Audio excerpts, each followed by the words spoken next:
नमस्कार मित्रांनो, स्वागत आहे तुमचं आपलं हक्काचं Marathi YouTube channel forest zone Ashok Tayade. माझ्यासोबत माझे वरिष्ठ सर्पतज्ञ श्री प्रल्हादजी जाधव। साहजिक आहे मित्रांनो, तुम्ही हे नेचर पाहत असताना की इथं आपण कशासाठी आलो असेल। सध्या या सापाचा मिलन काळ साहजिकच तुमच्या लक्षात आलंच असेल कुठला साप आहे। या सापाचा मिलन काळ चालू असल्या कारणाने साधारणतः 12वी गोनस म्हणजे आता सध्या आपण 4 आणलेले आहेत। आपण बघू शकता याच्यात 2 आहेत आणि या बर्नीमध्ये 2 आहेत। तर सध्या यांचा मिलन काळ चालू असल्याने आपल्याला जवळपास 12 म्हणजे 8 याच्या आधी आपण सोडलेले आहेत आणि हे 4 सध्या आपण यांना सोडण्यासाठी आलेलो आहोत। रात्री जवळपास 11:30-12च्या दरम्यान आम्ही हे रेस्क्यू केले। कॅप्टिव्हिटीमध्ये आम्ही कुठलाही साप ठेवत नाही। हे रात्री 12 वाजले असल्या कारणाने, रात्र खूप झाली असल्या कारणाने इथं बिबट्यांचं हे वास्तव्य असलेले हे जंगल आहे, म्हणून आम्ही इथं दिवसाच येतो शक्यतोवर। म्हणून जाधव साहेबांना म्हटलं आपण सकाळी यांना सोडायला जाऊ। या सापाबद्दलची माहिती तर मी बऱ्याच व्हिडिओमध्ये दिलेली आहे, तरी सुद्धा एक सांगतो की हायली पोटेंट हिमोटॉक्सिक वेनमने भरलेला हा साप आहे। त्याचं नाव आहे रसल स्वायपर आणि मित्रांनो हा 3-3.5 फुटापर्यंत जंपिंग करून आपल्या याच्यापर्यंत येऊ शकतो। बघू शकताय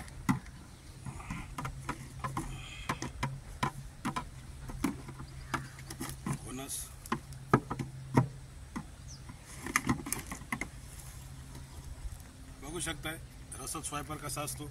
आणि दुसरी गोष्ट मित्रांनो, या सापाला हाताळत आम्ही अजिबात नाही, कारण कसं हा 2-2.5 फुटापर्यंत जंपिंग करून हा चावू शकतो।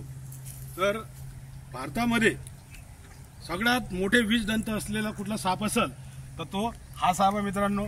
रिलीज पागिरी शानदार होतंय त्याच्या नेचरकडे जाताना। पहिली गोनस आपण रिलीज केली मित्रांनो।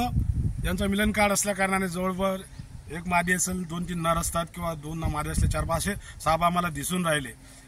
सुदैवानं काल एक ऍक्सिडेंट होता वाचला आमच्यातून। एक साप पडून गेला कारण खूपच अडचण असल्या कारणाने त्याला आम्ही रेस्क्यू करू नाही शकलो।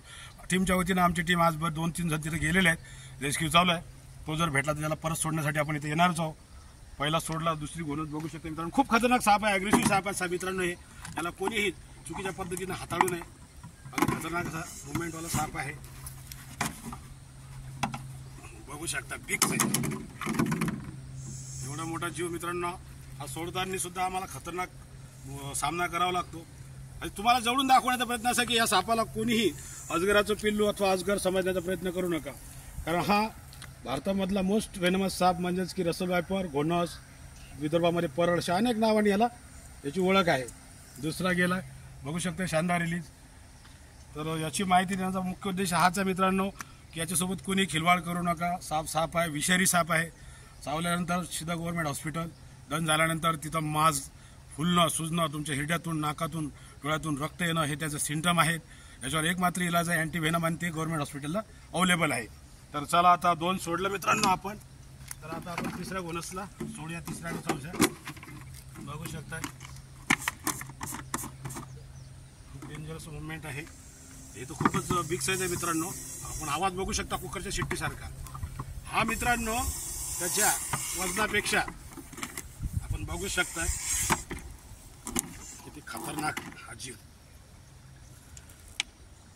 बघू शकता मित्रांनो ॲग्रेसिव्ह आहे। तर आपण त्याला, आणि मित्रांनो याची मुख्य ओळख बघू शकताय तुम्ही, शंकर याची सारख्याचे रुद्राक्षाची माळ आहे त्यासारखे तिन्ही साईडनं असे रुद्राक्षासारखे त्याच्या अंगावर ठिपके आहेत।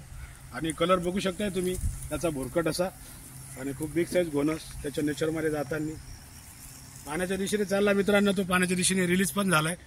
तर आम्ही जवळपास हा येण्या जाण्याचा रस्ता आहे, तरी सर्वांनी दक्षता बाळगावी असं प्रत्येकाला मी सांगत असतो।